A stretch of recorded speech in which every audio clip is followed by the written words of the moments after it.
Olá, seja bem-vindo ao Enquanto Isso,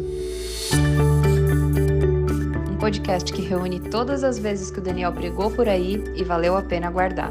Espero que você tenha um bom tempo aqui e, se valeu a pena, não esquece de compartilhar.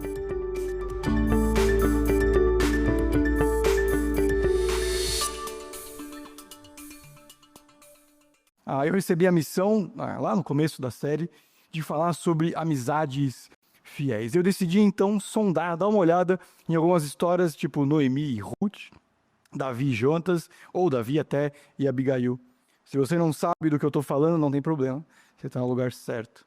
Mas não parecia se encaixar muito bem. Depois eu olhei textos como 1 João, capítulo 2, aquele que não ama seu irmão, enfim. Mas, de novo, não parecia ser o melhor plano para a gente hoje. Eu poderia até olhar para essas narrativas, para essas histórias, a gente aprender juntos aqui alguns bons caminhos, rejeitar a insensatez das más decisões. Mas realmente me ocorreu que seria melhor olhar para a melhor companhia de todos. Aquele que nunca abandona, sempre oferece boas respostas. Aquele que, conforme Salmo 121 diz que é socorro, fez céus e terra, evita tropeços, protege, está alerta e não dorme. De quem que eu estou falando? Deus. Tudo bem? É estranho e ao mesmo tempo triste pensar que muito do que a gente pensa ou sabe sobre Deus vem mais de ouvir os outros falarem da nossa cabeça do que da leitura e do contato com Ele. Na prática, eu diria até que muita da nossa visão sobre Deus é mais moldada por referências externas, como pessoas livres, do que a nossa própria experiência com Ele, de ler a Bíblia, de ouvir pregações e até orar, pelo simples fato que, proporcionalmente, a gente passa pouco tempo nesse tipo de atividade. Por isso eu quero ler uma crônica que me parece representar, um pedaço de uma crônica, que me parece representar algumas noções bem comuns sobre o Senhor do Universo. Acompanha comigo aí na tela. Diz assim: então Deus, cansado dos meus pecados, resolveu punir-me. Enviou uma obra para o apartamento de cima. Faz alguns dias que salto da cama apavorado sobre orquestras de marretadas, crente que é a célula paulistana da Al-Qaeda, que acabou de entrar em atividade. Deus, ao que parece, mandou trocar o piso inteirinho. Os marreteiros do Senhor não brincam em serviço. Foram treinados nos porões ou sótãos da ditadura de todas elas. Roubaram paredes em Sodoma e Gomorra. Foram agentes duplos da CIA e da KGB. São hábeis em fazer quebradeira da pior maneira possível, sem ritmo. Tum, tum, tum, eles batem. E você espera que a próxima nota seja um tum. Mas vem uma pausa e tum, tum, e você vai se acostumando e tum, tá, tum. O ser humano é capaz de suportar qualquer coisa desde que faça sentido. O mundo é injusto. É proibido ouvir cavalgadas valquírias depois das 10 da noite, mas nada impede que o vizinho destrua seu apartamento a marretadas a partir das 9 da manhã. Não há o que fazer. Só me resta sorrir nesse brejo da cruz. 31 anos vivi em pecado. Perdão, Senhor. Eu gosto desse texto por vários motivos. Primeiro, ele é muito bem escrito. Segundo, ele trata com bom humor algumas das ironias da vida. E terceiro, principalmente, para a gente aqui hoje, traz algumas noções muito comuns sobre Deus, de como ele seria e de como ele lida com a gente. Para ser justo, o cronista aqui até considera Deus poderoso, suficiente, onisciente, para mandar uma reforma a hora que ele quer. Mas ele é vingativo. Esse Deus aqui é mesquinho, ele estraga prazer e ele é, na melhor das hipóteses, pelo menos, indiferente. É precisamente o exato contrário que o próprio Jesus conversa e ensina sobre Deus para as pessoas que andavam com ele. Na verdade, cada uma dessas interpretações que a gente leu aqui, Deus como vingativo, mesquinho, estraga prazer, indiferente, é bastante imprecisa desde o Antigo Testamento. Mas eu diria que, no fundo, a gente vê Deus mais assim do que como ele de fato se apresenta na Bíblia. Quer ver? Quem nunca disse ou ouviu, não fala isso porque vai que Deus ouve. Fulano está vindo na igreja? Coitado, não vai aguentar. Eu não vou nem orar sobre isso, porque Deus não se importa com esse tipo de coisa. Abre comigo, liga a sua Bíblia, eu acompanho aqui uma das TVs, Lucas, capítulo 11, dos versos 1 ao 13. Mateus, Marcos, Lucas, o terceiro livro daquilo que a gente chama de Novo Testamento, ou Segundo Testamento, capítulo 11, dos versos 1 ao 13. Nosso tempo aqui vai estar dividido em 4 movimentos. Primeiro, a gente vai olhar para o problema no texto. Qual que é o assunto principal? Por que Deus, Jesus aqui no caso, está chamando a atenção para que a gente olhe com calma? Depois a gente vai tentar encontrar e descobrir como isso se manifesta no nosso dia a dia. Porque é um problema para a gente também. Logo na sequência, a gente vai encontrar a graça e o amor de Deus no texto, a resolução, as boas direções que ele traz e, por último, boas direções para hoje. Diz assim, Lucas capítulo 11, verso 1. Certo dia, Jesus estava orando em determinado lugar. Tendo terminado, um de seus discípulos lhe disse, Senhor, ensina-nos a orar como João ensinou os discípulos dele. Ele lhes disse, quando vocês orarem, digam, Pai, santificado seja o seu nome, venha o teu reino, dá-nos hoje o pão de cada dia. Perdoa os nossos pecados, pois nós também perdoamos todos que nos devem. E não nos deixe cair em tentação. Então lhes disse, e aqui ele começa a contar uma história depois que ele ensina a oração, versículo 5. Suponham que um de vocês tenha um amigo e que recorra a ele à meia-noite e diga, amigo, empreste-me 3 pães, porque um amigo meu chegou de viagem e não tenho nada para oferecer. Versículo 7. E o que tiver dentro, responda, não me incomode, a porta está fechada e meus filhos estão deitados comigo. Não posso me levantar e dar o que pede. Versículo 8. Eu lhes digo que, embora ele não se levante para dar o pão por ser seu amigo, por causa da importunação se levantará e dará tudo o que precisar. Por isso eu lhes digo, agora Jesus, ao final da história, peçam e lhes será dado. Peçam e lhes será dado. Busquem e encontrarão, batam a porta e ela será aberta. Pois todo aquele que pede, recebe. E o que busca, encontra. E aquele que bate a porta será aberta. Qual de vocês, qual pai entre vocês, que se o filho pedir um peixe, em lugar disso dará uma cobra? E se pedir um ovo, dará um escorpião? Se vocês, apesar de serem maus, sabem dar boas coisas aos seus filhos, quanto mais o Pai que está nos céus dará o Espírito a quem pedir. Essa história que a gente está lendo hoje vem logo na sequência de um dos encontros mais conhecidos na caminhada de Jesus. Se a gente estivesse lendo o livro de Lucas na sequência, teria acabado de passar pela história de Marta e Maria. Da vez de que uma delas se encontra com Jesus, na verdade Jesus se encontra com elas e os discípulos, e ela tenta receber todo mundo ali da melhor, entre aspas, maneira possível. E a outra apenas se senta para ouvir. Ao final, Cristo ensina que é melhor do que ter uma mesa arrumada, digna de Pinterest, e o chão varrido e o jantar maravilhoso. Melhor que tudo isso é estar com Ele. É ouvir o que Ele tem a dizer e aí então se envolver com outras coisas. No texto de hoje, a gente tem algumas direções sobre o Pai Celestial. Alguém ali que todos julgavam conhecer, mas não era bem assim. Isso é interessante porque, de novo, Jesus está com seus discípulos, Jesus está com pessoas que, têm interesse em ouvir o que ele quer dizer, e todo mundo ali na prática parece ou diz acreditar em Deus. Só que talvez uma versão distorcida dele, que envolve, ora, indiferença e às vezes até crueldade. Provavelmente tinha ali quem considerasse Deus uma espécie de gênio da lâmpada, que existia para dar o que fosse pedido, cuja principal missão seria fazer feliz, dar saúde ou prosperidade financeira. Jesus aqui faz questão de apresentar ou reapresentar Deus como alguém que se importa, que tem autoridade para dizer não e que qualquer um deveria se aproximar. O que Jesus quer aqui com essa oração, quer com essa história, é refazer algumas das ideias mais comuns sobre o Senhor para que a gente possa encontrar segurança na fidelidade dele. A questão aqui é que os discípulos pensam conhecer a Deus porque eles se consideram religiosos. O texto de hoje, de certa forma, também é sobre encontros e desencontros com Deus. O versículo 1 começa com Jesus retornando de uma oração e, ao terminar, um de seus aprendizes ou discípulos aproveita e pede, Senhor, nos ensina a fazer isso também. Isso aqui é interessante por vários motivos. O livro de Lucas faz questão de comentar o hábito da oração de Jesus, mais do que qualquer outro evangelho. Se a gente estivesse lendo o livro de Lucas, perceberia que Lucas faz questão de registrar isso por 9 vezes. 7 dessas só estão em Lucas. Você não vai encontrar em Mateus, você não vai encontrar em Marcos, e não vai encontrar em João. Tem uma ênfase aqui, como se Lucas estivesse dizendo, ele fazia isso. Curiosamente, os discípulos sentem que precisam de ajuda nessa área. Isso aqui é interessante porque, tecnicamente, teoricamente, se tem alguma coisa que qualquer judeu sabia fazer, é orar, certo? Bom, eles têm o Antigo Testamento inteiro, eles têm o livro de Salmos, que é o maior livro da Bíblia, basicamente só de orações. Mas parece que a forma como Jesus fala com e sobre Deus é diferente. E faz diferença na vida dele, a ponto deles conviverem com Jesus e falarem, a gente quer isso também.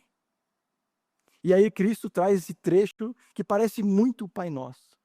Para todos os efeitos, Jesus é um mestre, um professor de Bíblia, se você quiser, itinerante. Ele vai de lugar em lugar ensinando o que ele tinha para dizer, e frequentemente isso significava repetir o que ele tinha dito. Lembre-se, é uma época que não tem e-mail. As pessoas não estão gravando ele dizer e passando umas para as outras.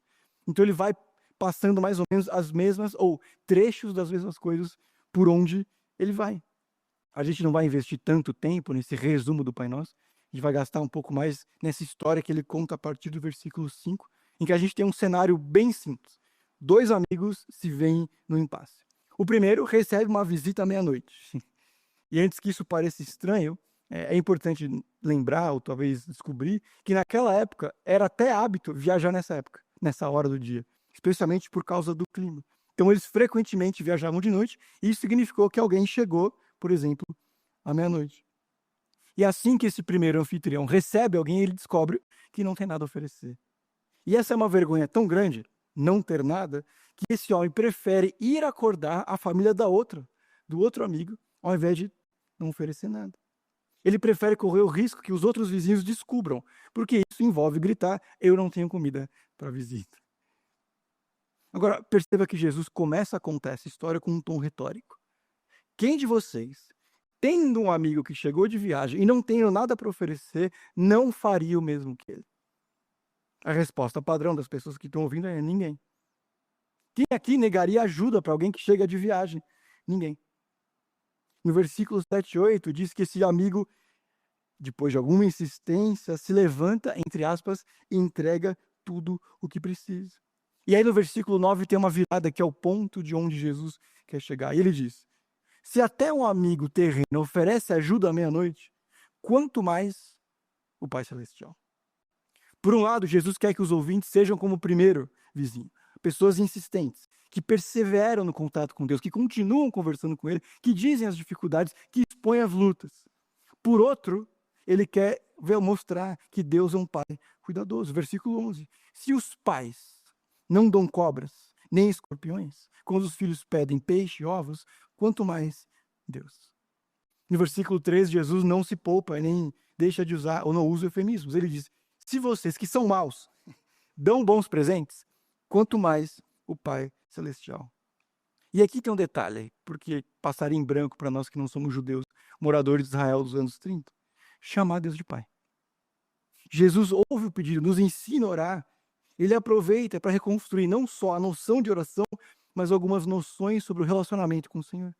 Porque no Antigo Testamento inteiro, Deus é chamado de Pai apenas 15 vezes. Entre Mateus, Marcos, Lucas e João, são 165 vezes. Pense em todos os títulos que você lembra sobre Deus no Antigo Testamento: Todo-Poderoso, Soberano, Provedor, Santo, Senhor, Juiz, Senhor dos Exércitos. Jesus vira para tudo isso e diz: pode chamar de Pai. Eu não diria que esses discípulos têm um problema no sentido de rebeldia, que eles se recusam a fazer alguma coisa. Mas claramente a forma como eles pensam sobre Deus, falam com Ele, precisa ser transformada. As convicções deles sobre Deus estão distantes de como Jesus pensava sobre isso. Há alguma coisa nele nas convicções que faz com que eles vejam o Senhor como alguém distante, que não os ouve. Ou se ouve, não se importa. Eles já sabem sobre a fidelidade de Deus. Eles até diriam que Deus é fiel. Mas aqui parece que eles olham para o céu com um olhar de incerteza, sem saber se alguém está ouvindo e se quem está lá se importa com eles. Eles não sabem se relacionar com Deus. Não sabem falar sobre o Senhor. Eles não conseguem se encontrar nele.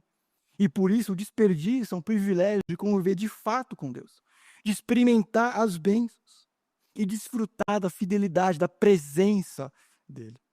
Jesus quer que os discípulos, aprendizes, as pessoas que creem nele, tenham segurança no amor do Pai, ao mesmo tempo que sejam mudadas ou ensina sobre o tipo de vizinho que eles deveriam ser. A gente também desperdiça a presença e o caráter de Deus. Esse aqui não me parece que é um desafio apenas para os discípulos lá dos anos 30, 35. Porque se fosse assim, a gente não estaria lendo Lucas, capítulo 11, dos versos 1 a 13 hoje. O principal motivo disso aqui está nas nossas mãos, nosso celular, é porque Deus considerou importante o suficiente para guardar por tantos séculos. O nosso tema de hoje não é a bibliologia. O estudo da Bíblia, de onde ela veio, o que ela é a teontologia. É o estudo de quem Deus é, mais especificamente da bondade dele de forma geral. De novo, o que não faltam para a gente e para eles também, dificuldades com esses temas. É por isso que a gente diz, não fala isso, porque vai que Deus ouve, porque no fundo a gente parece acreditar de fato que Deus é um pouco assim. Muito por causa das nossas incertezas sobre Deus. Orar quase sempre é um último recurso. A gente diz com ar pretensamente espiritual, agora só falta orar. E tem aqueles que pensam Deus como um estranho. No melhor dos casos, para outros Deus é até cruel, dependendo do momento. Porque a gente conhece pouco Deus, ou tem uma noção errada sobre ele, escolhe o mal maior da mudez ou do ativismo. Talvez seja só eu, mas eu suspeito que não.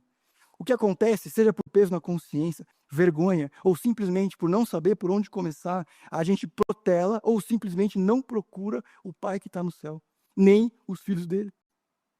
Essa parábola quer refazer o que a gente imagina sobre Deus. O que ela diz basicamente é: se falta pão, peça.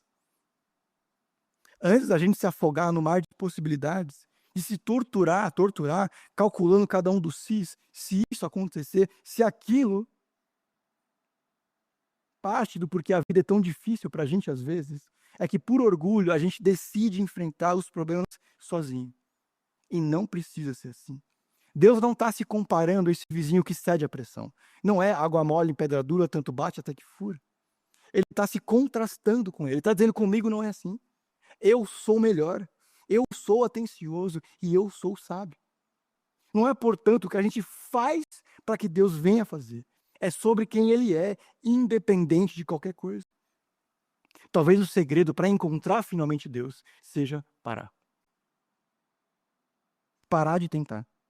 Parar de correr, parar de se ocupar tanto para começar a escutar o que Deus tem para dizer. Porque a gente não tem uma visão clara sobre a fidelidade do Senhor, nós ficamos ansiosos e inseguros diante das crises. A gente fica preso no que os olhos podem ver ou o coração sentir. Certa vez, J.I. Packer, um cristão dos nossos tempos, foi perguntado o que é um cristão. E ele respondeu: a resposta mais rica que eu sei é aquele que tem Deus como Pai. Tem uma história no Antigo Testamento sobre o rei Josafá, que Israel está sendo invadida por um exército muito maior. São 3 exércitos contra ele. Diante disso, de não saber o que fazer, de não ter muito para quem recorrer, ele diz algumas das palavras mais bonitas. Ele diz assim: pois nós não temos força para enfrentar esse exército imenso que nos está atacando. Não sabemos o que fazer, mas os nossos olhos se voltam para ti. Sobre isso, um comentarista diz: a razão pela qual Deus orquestrou a situação difícil na vida de Josafá é a mesma que, em seu desígnio, nós enfrentamos crises e tribulações em nossas vidas. Ele quer que encontremos cada vez mais liberdade do medo. Veja, a verdadeira liberdade não é a liberdade de fazer o que eu quero ou a ausência de angústia. A verdadeira liberdade é a confiança profunda de que Deus realmente fornecerá tudo o que precisamos. A pessoa que acredita nisso é a mais livre de toda a terra. Porque não importa a situação que ele se encontre, não tem nada a temer. Mas a única maneira que nós, pecadores, com tendência à descrença de Deus, encontramos esse tipo de liberdade é experimentar repetidamente o poder libertador de Deus e a sua fidelidade. Que mesmo depois a gente perder a paciência pela 1000ª vez com um filho ou com um cônjuge, cair nos mesmos pecados de novo, e até se sentir esquecido por Deus, o que ele diz aqui é que Deus permanece. Que o Senhor não vira as costas, não encolhe a sua mão. Deus não é o vizinho que a gente convence por causa da insistência. Ele é o Deus bom, que é bom. Porque a gente tem uma visão superlativa sobre nós mesmos, a gente esquece ou não percebe que precisa de Deus e acaba se apegando a referências ruins, e entregando o coração que não devia e fazendo más concessões. Quantas e quantas vezes a gente olha para trás e pensa: eu não devia ter feito isso. Eu devia ter orado mais. Eu devia ter perguntado mais. Isso acontece porque a gente insiste em procurar pão no lugar errado, o que inclui nós mesmos. Alegria e satisfação no que é passageiro. Parte dos nossos comportamentos destrutivos é exatamente isso: pedir pão para a pessoa errada, buscar no lugar errado e bater nas portas erradas. Nem toda porta aberta é oportunidade de Deus. Deixa eu ser sincero aqui, eu sempre acabo focando um pouco mais naqueles que estão passando por tempos difíceis. Eu acho que, de fato, faz sentido. Mas deixa eu dizer alguma coisa para você que está bem. Que bom. Mas segue uma boa oração. Senhor, me lembra que eu preciso de Ti. Não foi no deserto que o grande rei Davi caiu, foi no palácio. Se Deus, na sua misericórdia e graça, tem dado os tempos de calmaria para mim e para você, graças a Deus por isso. Mas não confunda as bênçãos com o doador delas. Que na nossa, tendência à descrença, como diz o comentarista aqui, o desafio é pregar e relembrar o nosso coração duro. Eu sou criatura, eu não sou criador, e eu preciso do Senhor. Por último, porque parte de nós tem dificuldade de lidar com a complexidade entre a bondade de Deus e o mal no mundo, a gente acaba abandonando qualquer esperança nele. E não precisa ser assim. Para ser claro, eu estou falando da pergunta de $1 milhão. Se Deus é bom, ou tão bom quanto Jesus diz, como que ainda pode ter tanto problema, mal e dor no mundo? Certo? Eu não vou conseguir resolver isso em um minuto. Mas deixa eu te dizer algumas coisas que talvez ajudem nessa direção. Não desista de tentar equacionar essas duas coisas.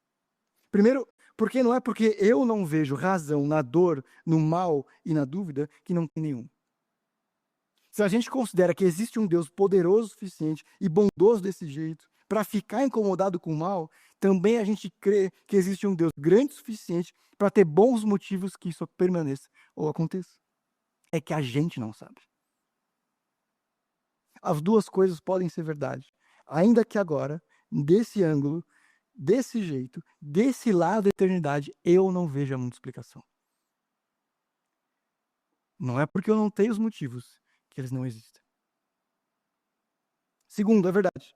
A realidade do mal é um baita desafio. E é por isso que se você conversar com 10 teólogos, você vai ter 7 respostas diferentes. Mas existe o problema do bem. De considerar que há uma noção de certo. Acreditar que as pessoas não devem sofrer, que elas não deveriam ser excluídas, que ninguém deveria morrer de fome. Condenar a opressão baseada no quê? No valor do ser humano que vem da onde? A evolução, a seleção natural dependem da morte, da destruição e da violência. Da violência do forte contra o fraco, todas coisas perfeitamente naturais. Com que base que a gente julga as relações como erradas? Por que a gente abomina o racismo, rejeita a exploração do pobre? Por que a gente se indigna com essas coisas? Ter certeza da injustiça, da maldade, que elas não deveriam existir, talvez pressuponha também que existe um padrão extranatural ou sobrenatural daquilo que é bom. Entendeu? Que é um desafio sim explicar o mal, mas mais difícil que isso, ou tão difícil quanto isso, é explicar o bem. O ponto aqui é que Jesus faz questão de revelar o amor de Deus e a firmeza dele. Ao contrastar o vizinho que recebe a visita, Jesus está dizendo, o Senhor é acessível. Eu disse que não ia falar muito do Pai Nosso aqui em Lucas, é verdade, eu vou falar dele um pouquinho em Mateus. Mateus capítulo 6, versos 7 e 8 diz assim, quando vocês orarem, não fiquem repetindo a mesma coisa como fazem os pagãos, aqueles que não são judeus, que não creem no Senhor. Eles pensam que por muito falarem, serão ouvidos. Não sejam iguais a eles, porque o Pai de vocês sabe de tudo o que vocês precisam antes mesmo de pedirem. O que Jesus está dizendo aqui é, não fique repetindo, não fique tagarelando como os outros, que pensam que serão ouvidos por causa das suas muitas palavras. Religiosos dos tempos de Jesus, judeus ou não, erravam porque eram verborrágicos. Jesus aqui critica orações longas e repetitivas. Gregos e romanos precisam fazer grandes orações, grandes introduções, porque eles nunca sabem o humor de Zeus. Se você fosse ler a Ilíada com calma, você veria que quando eles começam a clamar uma divindade, são páginas antes de dizer o que eles querem. Porque se eles disserem uma palavra errada, Zeus fulmina. Deus é diferente. Jesus está dizendo que a gente não precisa convencer o Senhor para ser ouvido. Ninguém precisa se mostrar digno para que Ele ouça. E quando a gente faz qualquer uma dessas coisas, a gente demonstra que não conhece Deus de verdade. Ele diz que o Senhor sabe de tudo antes mesmo da gente pedir. E é interessante porque a gente ouve isso e logo pensa, por que eu vou orar se Deus já sabe o que eu vou pedir? Quem nunca? Mas Jesus dá a exata conclusão oposta. Se ele já sabe o que você vai pedir, então ore de coração leve, porque não depende de você. Não depende de dizer meia dúzia de palavras certas. Não depende de fazer tudo certo. Deus que é bom, ouve. Por quê? Porque ele é bom. O que está profundamente em jogo aqui é a imagem de Deus e do homem. Deus não deve ser pensado como um estranho relutante, que pode ser convencido, persuadido ou intimidado, dependendo da insistência das palavras. Ele não é um tirano mal-humorado que se alegra com truques que a gente faz. Ele não é um avô indulgente que dá tudo que a gente pede. Ele é o Pai Celestial, o Deus do reino que graciosamente e de bom grado dá bons presentes para os seus filhos. Ainda assim, alguém poderia perfeitamente, de forma legítima, se perguntar por que Deus quer que a gente insista? Por que ele ensina e reforça a necessidade da perseverança da oração? Bom, alguns motivos. Primeiro, Deus demora para responder porque ele lembra quem nós somos. Ele é criador e eu sou criatura. Ele não é o nosso servo. A gente não merece respostas rápidas. Segundo, é perfeitamente possível que nós não estejamos preparados para determinadas bênçãos. Tem coisas que vocês ou nós não damos aos nossos filhos porque eles acabariam se matando se tivessem. É preciso maturidade e autocontrole. Ninguém dá todo o açúcar que uma criança deseja e não é só porque ela ficaria elétrica. Por último, talvez Deus queira que nós valorizemos as bênçãos. É mais ou menos como aquele ditado, o dinheiro que vem fácil, vai fácil. A questão é que às vezes a gente se acostuma rápido demais com algumas coisas. E quando elas fogem 1 centímetro que seja, do jeito que a gente acha que deveria ser, a gente se incomoda, se rebela e se revolta. Veja, por exemplo, a torcida do Palmeiras, que é insuportável. Tudo bem? Outro lembrete do texto é que Deus tem autoridade, que ele é sábio. Pois todo aquele que pede, recebe. O que busca, encontra. E aquele que bate, a porta será aberta. Uma interpretação errada disso levou muita gente a pensar que então o nosso papel é perturbar Deus até que ele obedeça. Não é o caso aqui. A Bíblia até ensina e fala sobre perseverança, mas não é esse sentido. É ele quem decide a hora do pão, da pedra, da cobra e do escorpião. Deus dá o descanso e ele dá também o trabalho. Esses versículos nos ajudam a perceber que quando a gente pede a Deus, ele não dá o que a gente queria, é o melhor para mim. Melhor para mim não ter isso agora ou nunca. Parafraseando Jesus, mas mantendo o sentido, se o filho precisando de uma pedra, pedir pão, dará pão. Entendeu? Deus não dá o que a gente pede e é bom. Na verdade, se alguém acha ruim que Deus não entrega tudo aquilo que a gente clama para ter, eu diria, com todo respeito, que essa pessoa se acha. Imagina, se Deus tivesse te dado tudo o que você queria quando você tinha 20 e poucos. Se você tem 20 e poucos, imagine, se Deus tivesse te dado tudo o que você queria com 4 anos. O mundo seria uma mistura de princesas e dinossauros. Junk food, videogame, ninguém dormiria. Algumas coisas aqui são boas. Imagina, dinossauro, mas Deus se reserva o direito de dizer não. Por nosso bem. Porque tem o que eu quero, tem o que eu peço e tem o que eu preciso. Certo? Procure, bata, mas você não vai receber o que quer, porque isso é bom. Deus é pai, mas não tipo os nossos. Ele é autoridade, mas não tipo os nossos, do presente e do passado. Ele é maior, ele é melhor e ele é mais sábio. Tudo que os nossos pais e autoridades tiveram de bom, ele também tem porque veio dele. O que eles têm ou tiveram de ruim, não. Para o nosso bem, Deus não é igual aos nossos pais, amigos homens ou chefes. Ele não tem dias ruins e nem vícios. O tempo todo Deus é bom. Versículo 12 reforça que Deus é um bom pai, o melhor de todos. E isso é importante guardar. Porque Jesus aqui está fazendo exercício com o pessoal que está ouvindo. Ele está cercado de gente, provavelmente em algum lugar um pouco mais elevado, ou pelo menos cercado de gente. Ele está dizendo, quem aqui, se o filho pedir pão, vai dar uma pedra? E as pessoas respondem, Ninguém. Muito bem. Vocês são pessoas incríveis, mas ninguém é perfeito, certo? Só Deus. Aliás, falando nele, aqui está um novo jeito de pensar.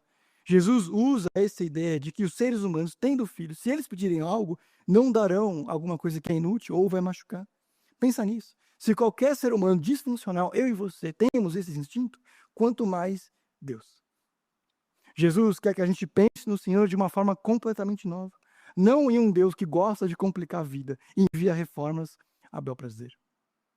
Já no nosso quarto movimento aqui, os cristãos têm a missão de revelar a fidelidade de Deus. E esse é um desses textos que começa, com a medida que ele começa, parece distante da nossa realidade, certo? Porque ele começa falando sobre oração, tema espiritual. Depois, é uma história estranha de dois vizinhos. Ou pelo menos de um vizinho sem noção, né? E outro sofrendo. Mas nada disso poderia ou estar mais distante da verdade. Do mesmo jeito que nessa história não tem ninguém imprudente, essas palavras importam hoje.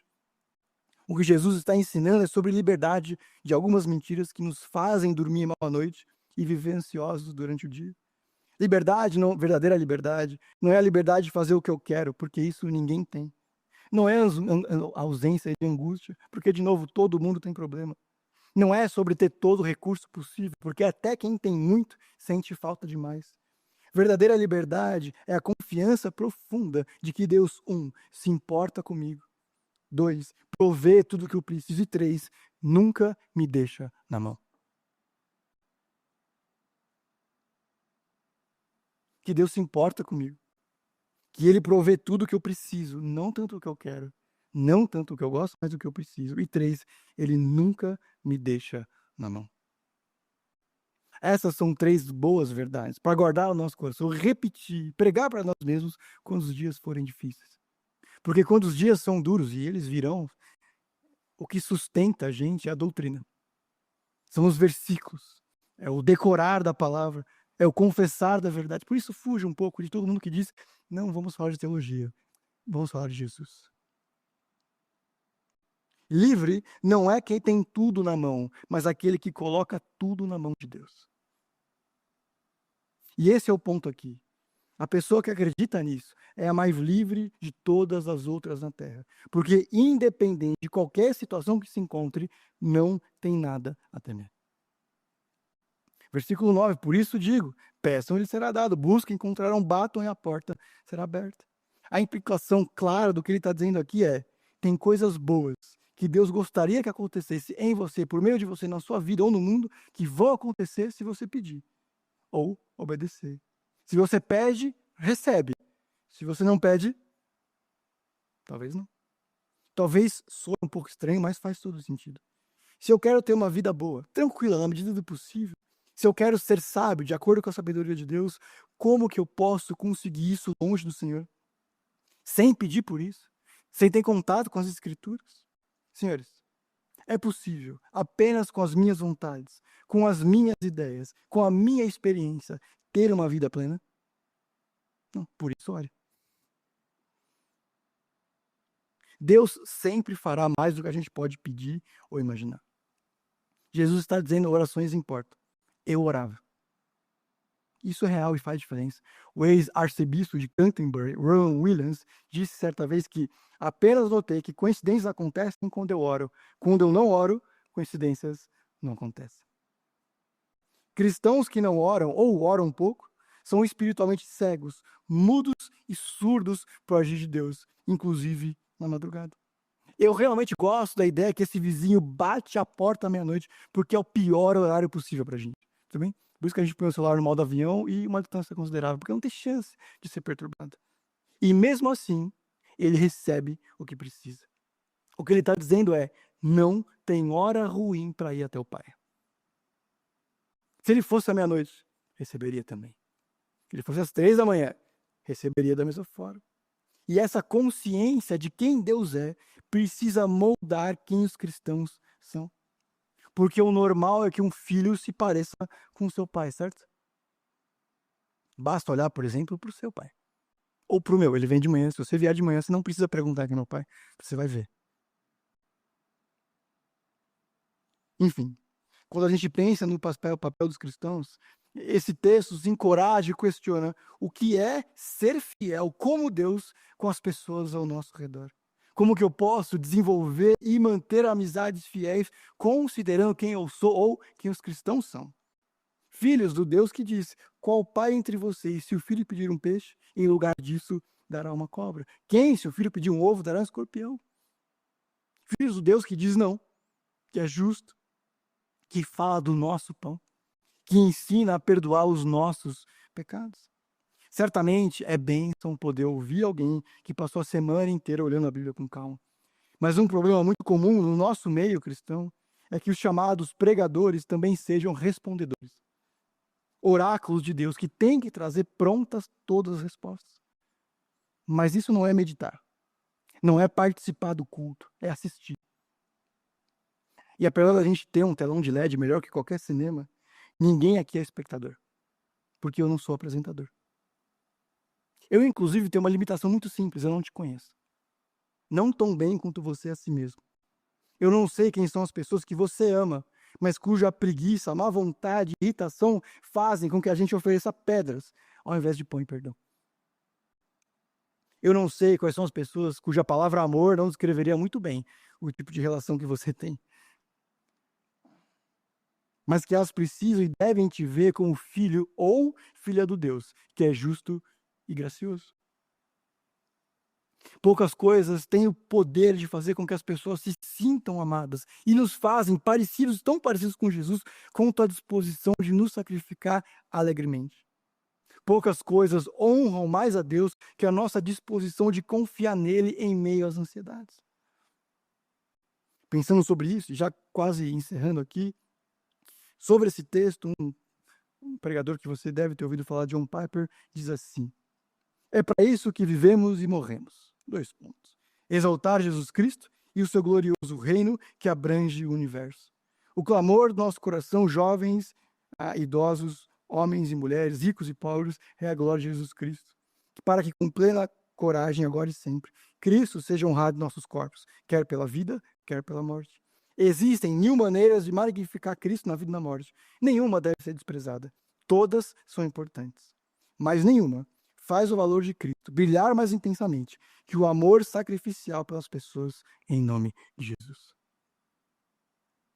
De novo, por mais que eu quisesse, eu não conheço a rotina, eu não conheço as pessoas que você se relaciona. E melhor do que oferecer 3 passos para mudar o seu relacionamento, 5 dicas para que as pessoas vejam que você é cristão, é olhar para Deus, aprender de quem Ele é e meditar no caráter dele e dizer: o que Ele quer fazer em mim e através de mim. Não porque eu e você sozinhos somos capazes. Não porque depende da força de vontade, mas porque o poder do Espírito que Ele entrega nos faz assim. Diante disso, eu tenho 2 perguntas, eu vou pedir gentilmente para passar, porque de cabeça eu não sei.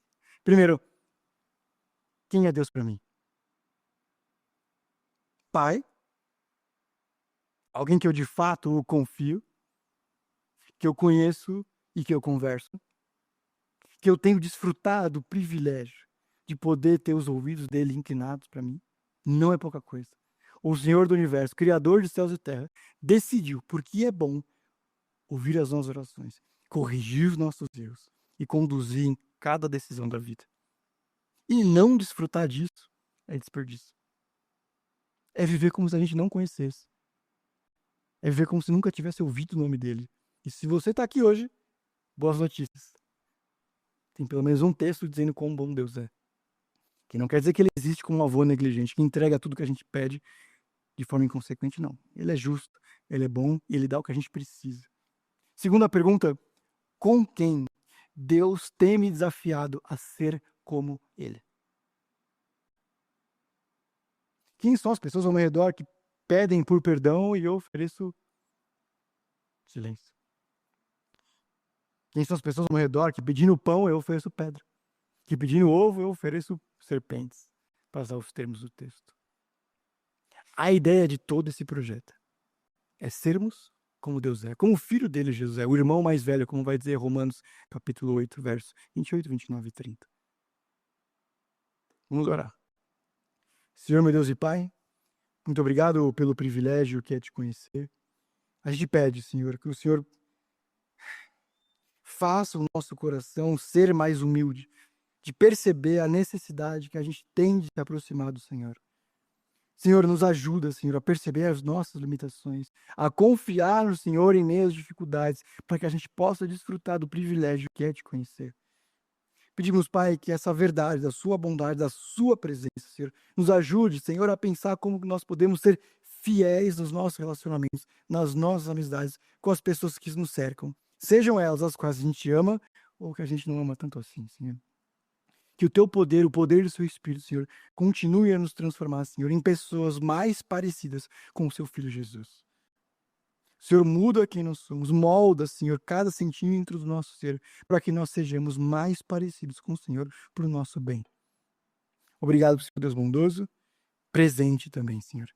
Em nome de Jesus, amém.